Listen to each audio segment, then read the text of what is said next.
But I want to ask you both about something else which I found extremely disturbing, and that's a two-word slogan, joy division. Now that two-word slogan, the moment I saw that photo of Anthony Albanese coming down the steps from a very successful international meeting, he knew he would be photographed, he knew he would be there, wearing a T-shirt with the words joy division. Now I am a great rock and roll fan, as viewers know. I immediately almost threw up when I saw that image. I was sickened, Bronwyn. What did you make of it?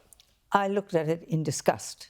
Disgust is the only word I can think of. And I wholeheartedly support Susan Lee. Have a listen to this, Holly. No, why sorry, is your colleague supporting your call for an apology from the Prime Minister over the T-shirt? I don't take a backward step on my comments, and I don't know that people realise that the Prime Minister, in wearing the T-shirt, was well aware of the dark history behind the words on the T-shirt. Why aren't they supporting your call? We do need to go. Was it a captain's call?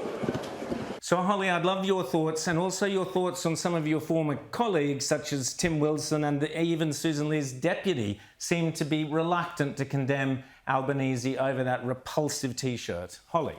This is a man who's supposed to be the leader of our country.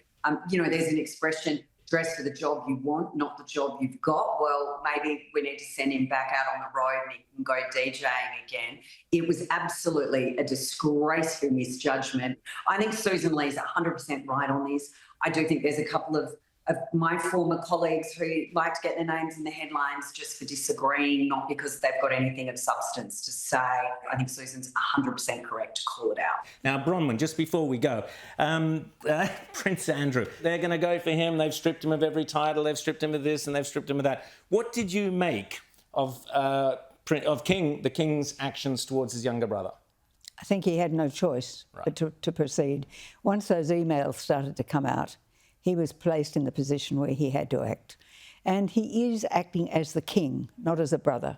And kingship does bring with it different responsibilities. In terms of the king and his actions, I really don't think he had any option. Holly Hughes and Bronwyn Bishop, always great to chat to you both.